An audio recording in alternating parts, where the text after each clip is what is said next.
you're looking to dive into topics on how to live a happier, healthier, more fit, and long lifespan, then you've come to the right podcast. Livin the Dream with me, Coach Damian Evans. Together, we will explore the topics on all things health, fitness, and wellness. Together, we will be lifelong learners on this journey to living the ultimate dream. What up, Dream Team? Coach D here coming at you from beautiful sunny San Diego, and welcome back to the Livin the Dream podcast, where we climb up this hump day hill to explore total wellness in order to reach your goals and in order to live your dream life. And today we're going to talk about how to fall asleep when you wake up in the middle of the night. How frustrating, how to fall back asleep once you've woken up at 2 or 3 in the morning. Why do I wake up at 2 or 3 in the morning? This is one of the questions that I'm asked when it comes to sleep the most, believe it or not. It's not how can I fall asleep faster, which is also a challenge for some people, but it's more about what happens if I wake up in the middle of the night and I can't get back to sleep. Well, it turns out that your biology has something to do with this. Based on your biology, when you're falling asleep, your core body temperature, it starts to rise and rise and rise. And until about 10:30 p.m. Once you hit 10:30 p.m., you hit your peak, and then it begins to drop. And that body temperature drop is a signal to your brain to release melatonin. Why is that important here? Because as your core body temperature keeps dropping, at some point it's got to go back up. And when it starts to go back up, you move into a lighter stage of sleep. So if it's 10:30 at night and you hit your peak, and then your body temperature drops, and then it starts to come back up after that drop, guess what time it comes back up and it hits that next peak? That's usually somewhere between 2 to 3 p.m., depending on when people go to sleep, depending on their circadian rhythm and all that stuff. But it's usually around that time in the morning.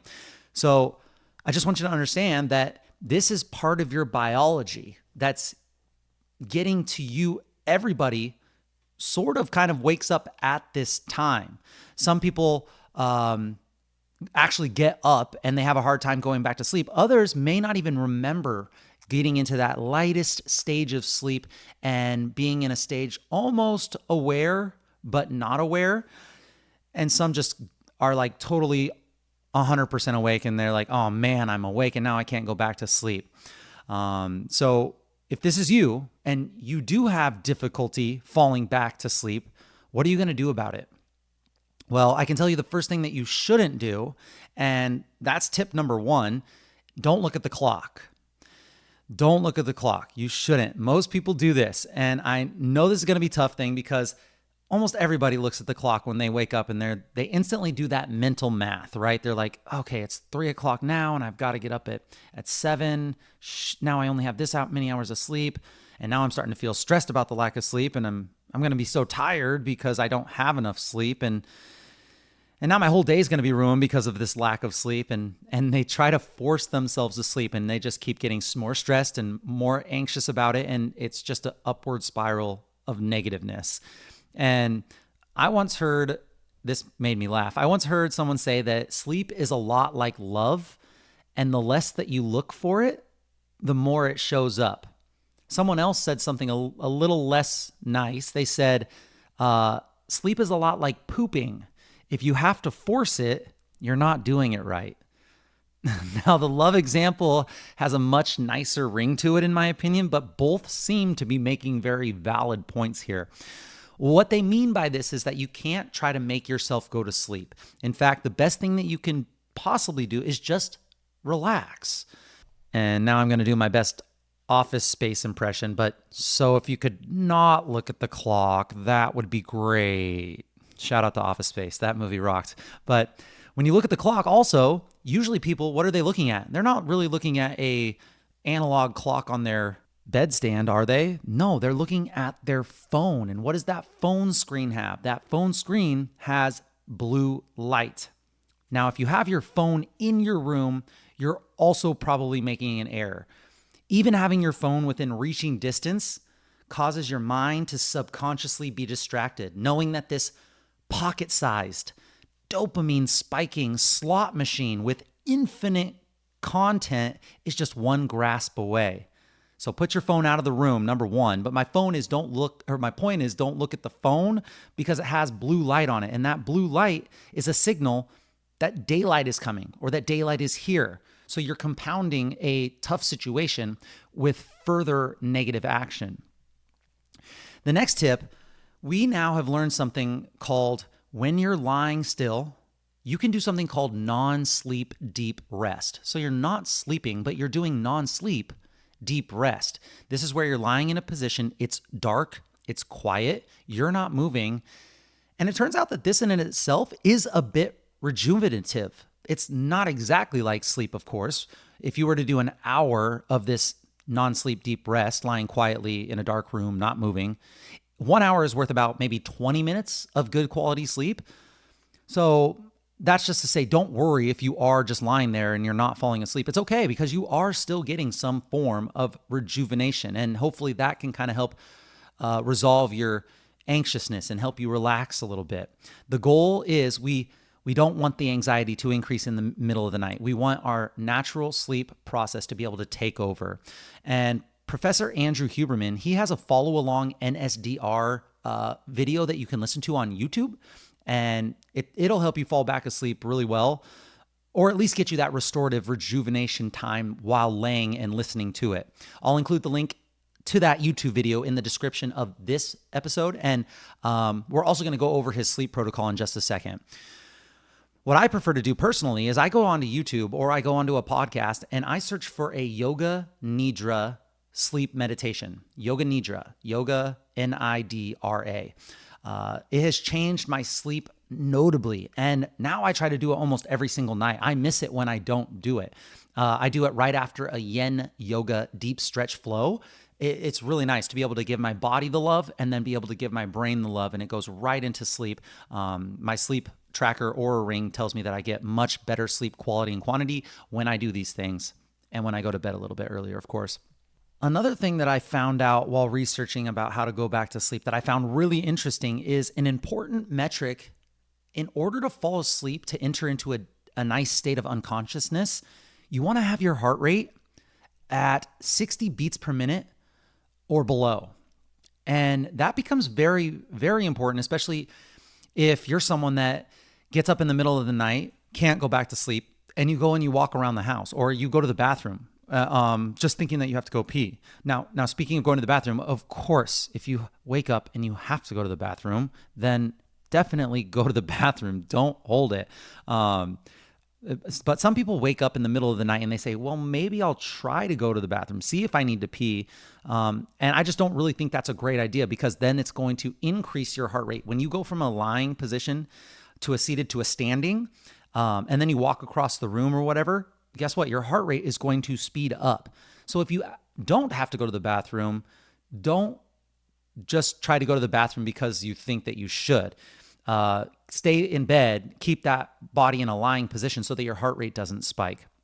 But if you do have to go, just go, obviously. Don't stress about it. I drink a ton of water during the day, and I also have like this magnesium tea and from Organifi, a gold juice concoction right before bed. So I usually get up once a night just to go pee, and this will be different for everybody listening to based on how much water you drink during the day and all those other metrics. So just know that your heart rate has a huge effect on whether you're able to get into sleep or not.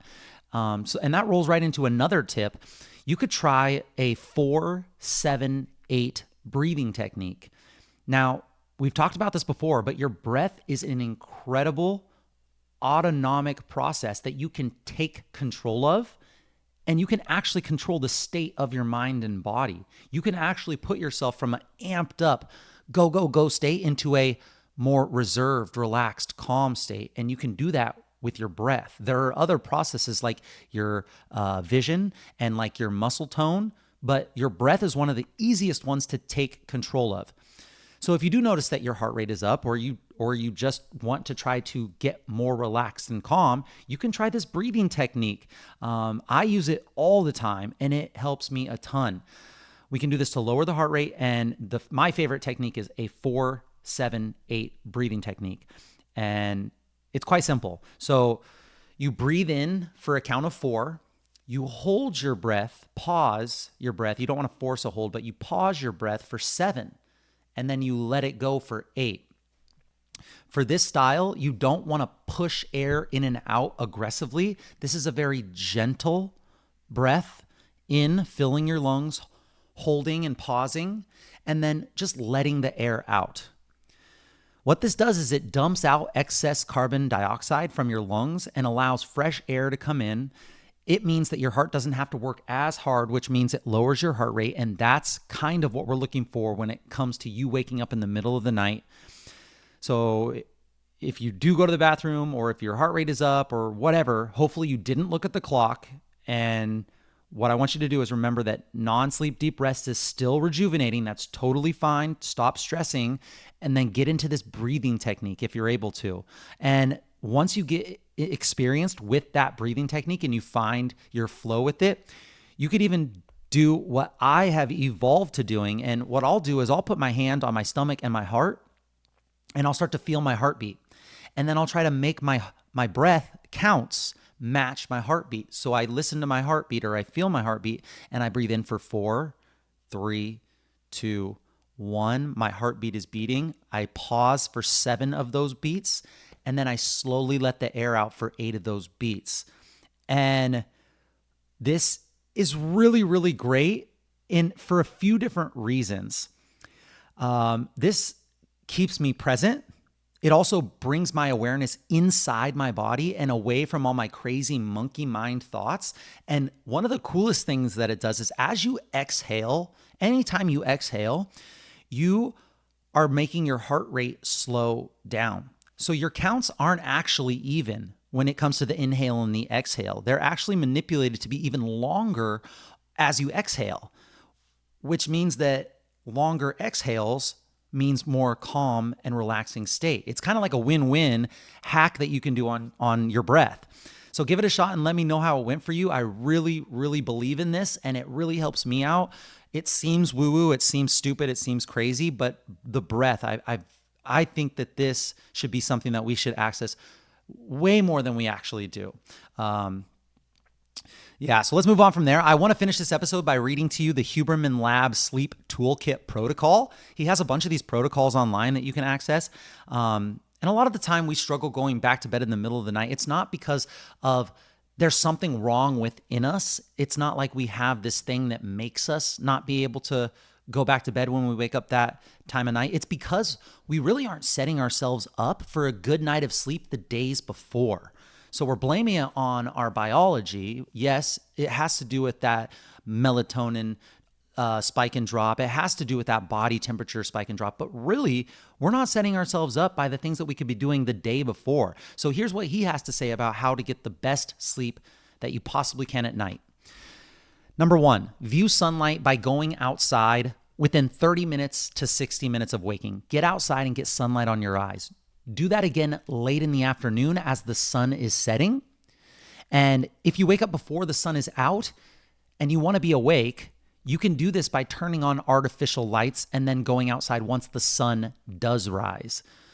On bright, cloudless days, you really only need to view morning sunlight and in the morning and the afternoon for about 10 minutes. On cloudy days, you'll need a little bit more, 20 minutes. And then on very overcast days, anywhere between 30 and 60 minutes is really what it takes. Now, anything is better than nothing, but obviously the less cloud coverage, the less sunlight you'll need to get this benefit. But do your thing. If you want to stay longer, stay longer. I mean, we don't all have enough time to be outside for 60 minutes first thing in the morning. We have stuff to do, but like if you can just do 10 minutes, that would be really helpful. If you live someplace where there's very minimal light, consider purchasing an artificial daytime simulator source. They have these like light boxes that you can buy. They call them SAD boxes, I think, short for seasonal affective disorder. A lot of my family and friends up in Oregon, they know about these boxes that have artificial light. it is a real thing being in a place where it rains 10 months out of the year. Don't wear sunglasses for this practice either if you safely can not have them. Contact lenses and eyeglasses are okay, he says. Don't look directly into the sun and never look at any light source that is painful to view. If it's painful to view, you're causing damage most likely. That being said, you can wear a brimmed hat. You can wear sunglasses and remain in the shade, and you can expect to, quote unquote, wake up your circadian clock. The goal here is to put that blue light from the sun into your eyes, telling the body and mind and the circadian clocks that the sun is rising. So now we have all of our clocks set at the right time. And then as we have that sun setting, now the clocks know that the sun is setting. It's important to see that sun going down and see that sun going up as far as setting the clocks. And your brain is a lot smarter than you think. You don't actually have to look directly at it.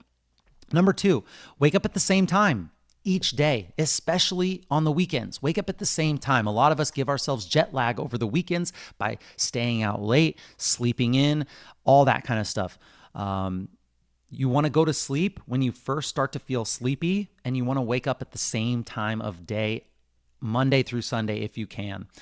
Pushing through the sleepy late evening feeling and going to sleep too late for you is one reason why people wake up at 3 a.m. and can't fall back asleep.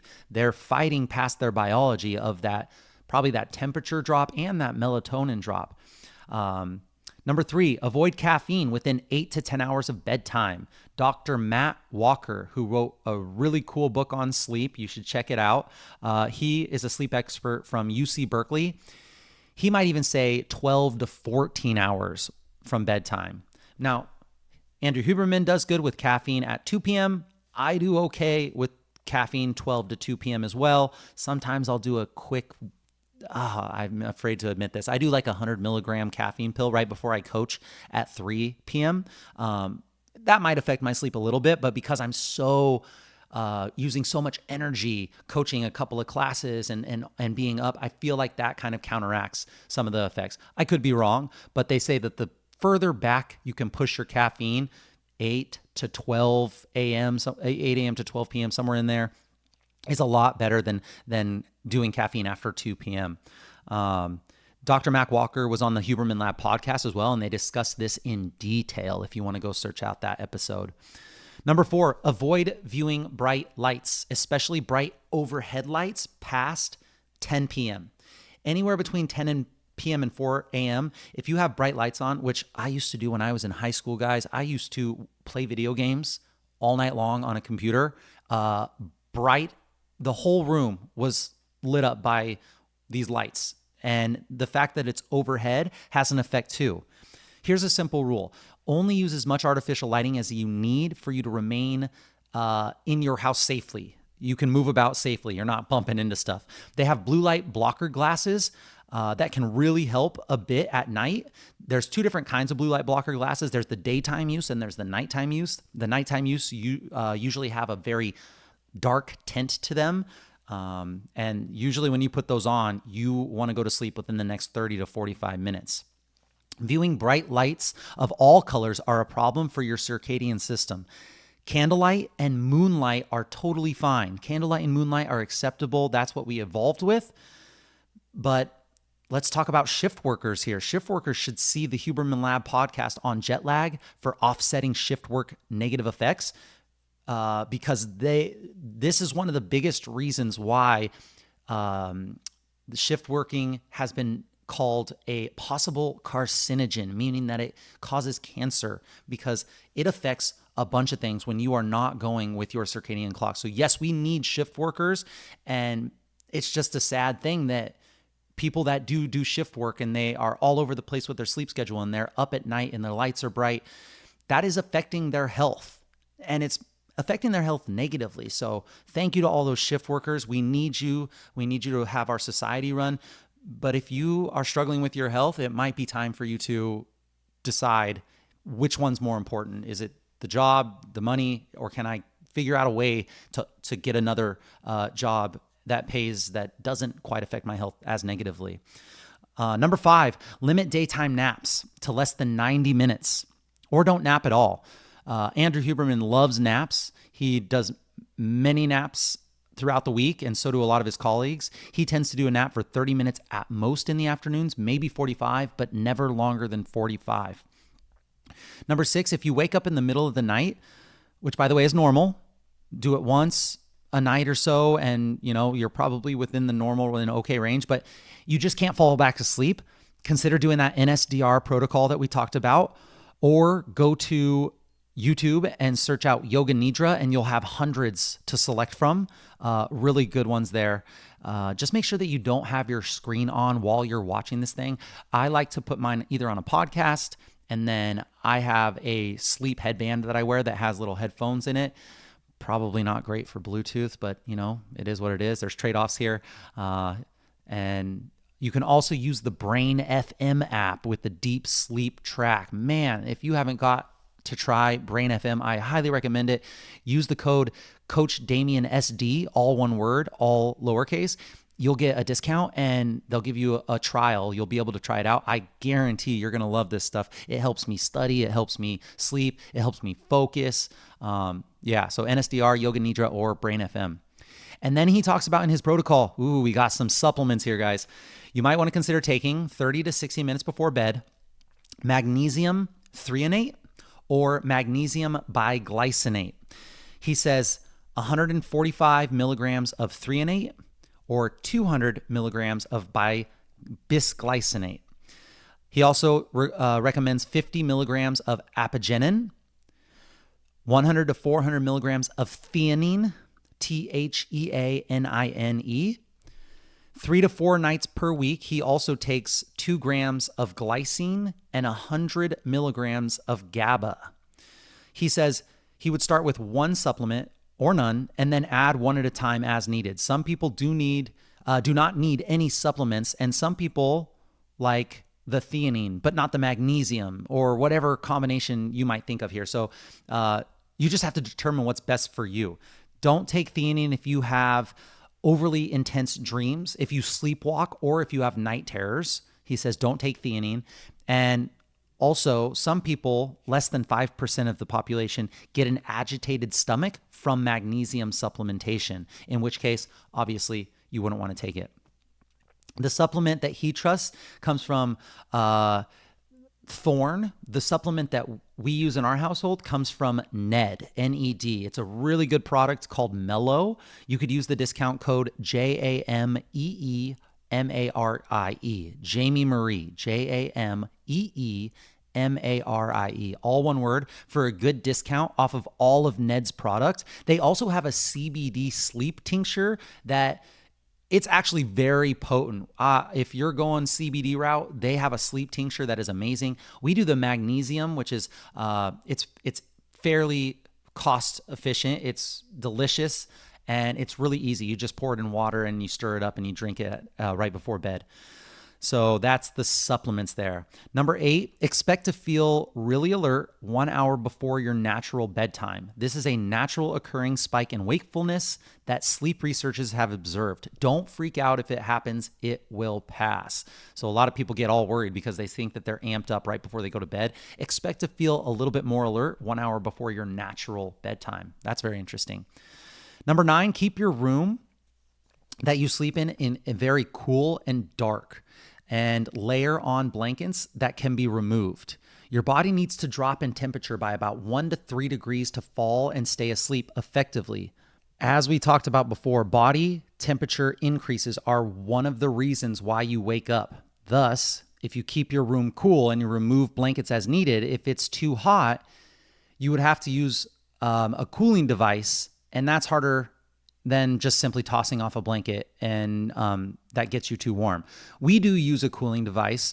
There are devices that you can buy that you can put underneath your sheets on top of your mattress that like sends cooling water, which the one that all the experts recommend is called 8 Sleep. It has AI in this thing that like it's like the Oura Ring on steroids. It costs a lot. It's very expensive, apparently. We don't have this, but everyone's talking about it right now. And it measures how restful you are. And then based on your temperature, based on your restfulness over time, it starts to get you the perfect temperature. And it's crazy. It uses AI to be able to get you into the best sleep. So might be something if you want to invest in. I mean, sleep is one of the biggest pillars of health. If you have the expendable income and it's something that you struggle with, maybe you get one of these cooling devices. Otherwise, just use blankets that you can toss off and keep your bedroom as cool as possible. Number 10, drinking alcohol messes up your sleep. I know. If it didn't, that would be great, but it does. Most sleep medications do as well. And this was discussed on one of the Huberman Lab podcast episodes with Dr. Matt Walker as well. So if you want to go into that, feel free, but minimize your alcohol intake if you struggle with sleep. Like if you're struggling with sleep and you're still drinking that 2 glasses of wine before bed, you have no right to be able to be upset about your sleep quality, because this is one of the biggest factors, and it's just, we already know it. So minimize the alcohol. It sucks. It is what it is, but sleep is going to be way more important. Your health is way more important. There's a lot of other ways that we can relax before bedtime. I even did a whole episode on that if you want me to send you that. And the last one here he says is, kids, and indeed all of us, have changing sleep needs over time. Adjust accordingly. We might be night owls at the age of 15, but become morning people as we age. Or maybe we just need 6 hours of sleep a night in the summer and 7 to 8 hours in the winter. It's going to vary. It's not going to be the same all your entire life. So make sure that you adjust accordingly. The best way to do that is to either use a tracker that you have a consistent set of data over time, or you have a journal where you can kind of talk about in your journal how you feel and how rested you feel. Gathering awareness, gathering data, what gets measured gets managed, that kind of thing. Make sure that you realize that it's not always going to be the same. So that's it for now, he says. Again, sleep is the foundation of our mental and physical health and performance in all endeavors, yet no one is perfect about sleep. The occasional night out or the missing sunlight viewing here and there is not a big deal, so don't stress out, don't obsess over that. However, any of us, we can drift from these and the other behaviors for too long, and then it becomes a habit. That's when we start to suffer. So whatever your life and goals and schedule, whatever they are, master your sleep. Put sleep at the top of your priority list. A night out here or there, not too bad, but what you do over time consistently, like most things, is most important. You'll be so happy that you focused on that. And that's it, my friends, for this episode. Thank you so much for joining me on this Wellness Wisdom episode of the Livin the Dream podcast. Share your knowledge that you gained with your friends and family and hold each other accountable. And if you enjoyed this content, it helps a ton if you could post on your social media stories a screenshot of this episode and include one takeaway that you learned. And make sure you tag me and share your journey. Tag me at livingthedream_podcast or at Coach Damien_SD and let us know how this episode benefited you. Let us know what we missed. Let us know what we got wrong. Tell us how you have overcome the challenge of getting back to sleep after waking up in the middle of the night. We want to know. Message us if you have any suggestions or tips that would help your Livin the Dream team that we can discuss on future episodes. I will be right here with you, working on making us stronger, happier, and healthier humans. Until next time, friends, keep living the dream.